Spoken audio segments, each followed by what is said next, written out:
来看到中国大陆启动最新的它的晶片战，它要使用的就是这个曼哈顿工程。今天带观众朋友来解析它这个曼哈顿工程怎么做。其实它会从3方面，包括人才、产线跟政策3方面一起来着手。那科技自主战，现在这个战火直指的当然就是美国了。好，赶快来看到它怎么做呢？其实这个是在2026年，就是今年正式悄悄启动的代号叫做晶片曼哈顿工程的一个计划。而且呢，我们看到它的计划其实内容蛮实质，已经列出来了。目标就是4年内，它要增加自己的这个本土技术人才，达到50万人。那它的国产设备操作的岗位对外国的依赖要持续的下降，从原本占比的35%，他说4年内要一口气下降到10%以下。好，要知道我们来看到的是这个美国的智库是这样说的，他说这个计划类似相当于当时美国的曼哈顿计划，主要呢是集中这个核物理学家。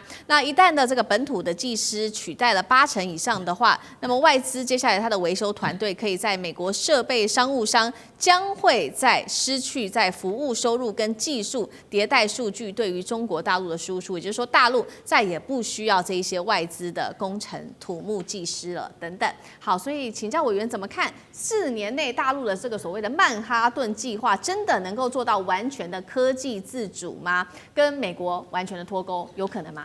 当然可能啊！我们现在看到的这个4年的我们号称叫做晶片曼哈顿工程的这个计划，其实大概只是比较具象成型的一个方案哦。但是事实上，我认为中国大陆在面对美国的科技卡脖子的这个过程当中，他们已经早就开始在做积极类似的部署跟安排了。所以在过去这几年，就算这个2025都还没有启动，你在2024、你在2023你就可以看到中国大陆在这个光刻机的生产在晶片的设计，包含像华为，在过去这段时间高薪的挖角了很多华裔的滞留在海外的高阶的这个晶片制造的工程师回到国内来，希望能够报效国家。这些事情早就在做了那但是2025到2029这个计划是它很明确的把它定在这里的。那么我认为说，中国大陆它只要请国家之力去做这件事情，几乎没有什么事是做不成的。我们过去在这边讨论过太多事情了。过去的高铁被人家当作是笑话，现在的高铁是中国最骄傲的名片那你更不要提到说像 AI 的领域了因为我自己在研究所教 AI， 我们公司在上海现在正在落地我们的 AI 跟虚拟人的这个研究中心。那么我就眼看着中国大陆如何在 AI 的这个赛道上做渠道超车的动作了。你光看最近的几个事件嘛，我们前一段时间讨论的最多的是 DeepSeek，DeepSeek 它是靠算力它是靠算法的改变，靠演算法的改变去突破了硬体的这个封锁。所以呢 DeepSeek 在算力上不像这个欧美的大模型需要这么高的算力来支撑，所以它可以摆脱掉在这个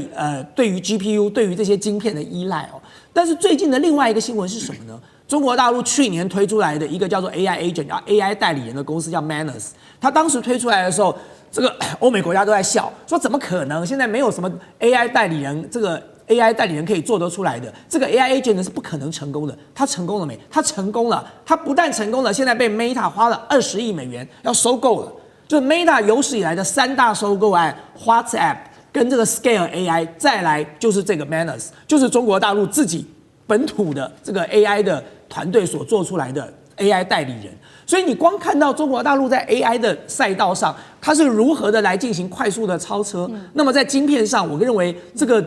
绝对是不可能难倒中国大陆的了。他只要请全国之力，投注了足够的经费，在人才、在科研上进行全面的研发，他要完成所谓的晶片曼哈顿计划是指日可待了。好，所以4年内要完成所谓的晶片自主化，现在看起来机会非常的高。我们刚刚特别提到的这个曼哈顿工程计划，其实有3个它的大重点，带观众朋友来稍微看一下。它的重点其实就是主要是培养人才。第一个就是人才要做升级，第二个就是说这些人才还要从这个教室正式的进入到工厂里面去，并且呢还要融合这个技能的体系。我们先来看人才他做了什么样的努力。他是说呢，将35所的高职的院校升升格为职业本科，然后开设这个机体电路装备技术等等的紧缺专业。从2025年开始，每年会送6万名的毕业生直接到产线来做操作。那另外一方面是国家直接出资金设立这个15个共享晶圆实训中心，学生之后直接进入到工厂内就来操作28奈米产线。最后一个，它是参照中国大陆的核武计划2弹1星的这个计划，设立8级技师体系。那么首席的技师还有享有非常好的一个职称之外，还有一个股权的分配。张将军怎么看这个过去？因为刚刚说有参考这个核武计划嘛，这个核武计划能够给现代版的晶片发展带来一些刺激跟一些启示吗？我认为这方面要一个科技要能够成功，要有4个条件，缺一不可。第一个一定要有钱、资金，那中国大陆愿意投入啊，拿120亿砸，一定要钱，你没有钱不可能的啦。你研发怎么研发？你科研都要钱，做实验要钱，盖地建厂、买装备都要钱啊，那钱先进去。第二个人才，中国大陆的985现在已经有39所了，它现在的重点都在培养这个半导体，就是芯片制造的。那这些还包括光刻机。那现在的这个4年要培养50万，50万很多哦。你想想看，50万多少人才在这边做科研、做半导体，那这就形成重点了。因为只要有人才，其他的就不困难。你人才不是光只是科研人才，包括管理人才，包括物流人才，还包括贸易人才，这个通通都要考量进去的。那你这个人是50万的，不是3万5万，是50万。那人才的这种人才库就出来，你还包括221的重点大学都可以培养。中国大陆在这方面的科技论文的发表、专利数的申请，还有论文的引用数都达到一定的水准，所以认为人才对他来说这个问题并不大。第3个，我们讲的技术条件，你有没有技术条件？以前有没有基础？现在有没有基础？我认为有基础了，因为他一直要不断的突破，因为美国的卡脖子让中国大陆有这种我们讲到了危机感出来了，所以中国大陆在这方面就开始就加紧这个，哪怕这是荷兰的 ASML 不给他自己来致力研发，自己在做技术突破。所以我们讲的这些技术条件，中国大陆的一般的我们都知道，只要成熟制程它都没问题啊。对，只是说在尖端制程它要去突破。我认为突破大概只是一个时间的问题。第4个是最重要的，我们讲到市场。你市场，你做那么东西，结果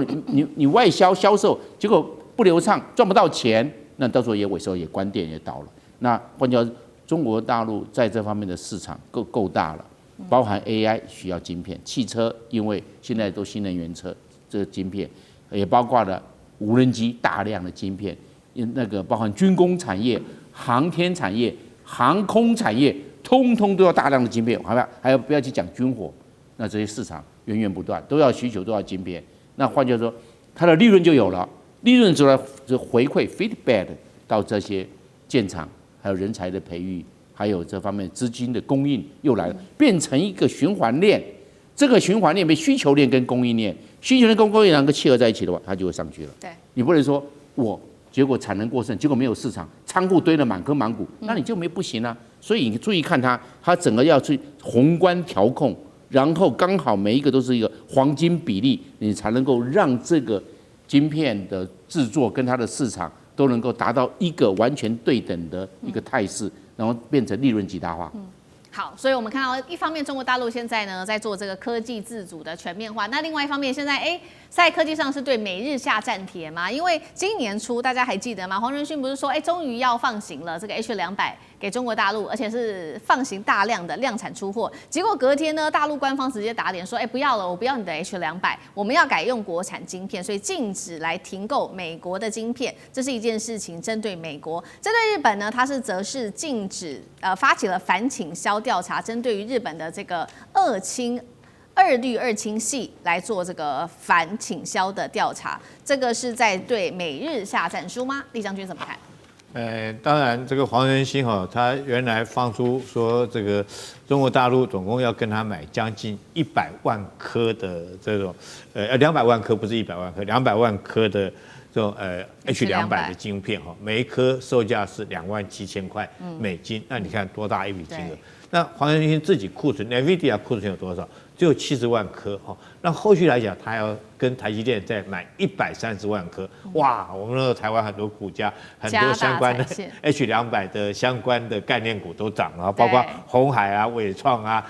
英伟达都涨了。但是没想到，突然这个晴空霹雳，突然这一来之下，那昨天这几家H200的产业链的公司哦，股价就跌了差不多快1%左右了哈。当然，中国来很明显的，我们都认为说是这次来讲，如果说这个可以有H200可以卖给中国相关的科技产业，包括阿里巴巴啦、腾讯啊，如果能够拿到H200，它的效能再怎么样，也比H20效率要快6倍，那讲起来应该是很好一个晶片。虽然说它不是最高阶的 ，NVIDIA 最高阶是 Bakeware， 它不是最高阶的，可是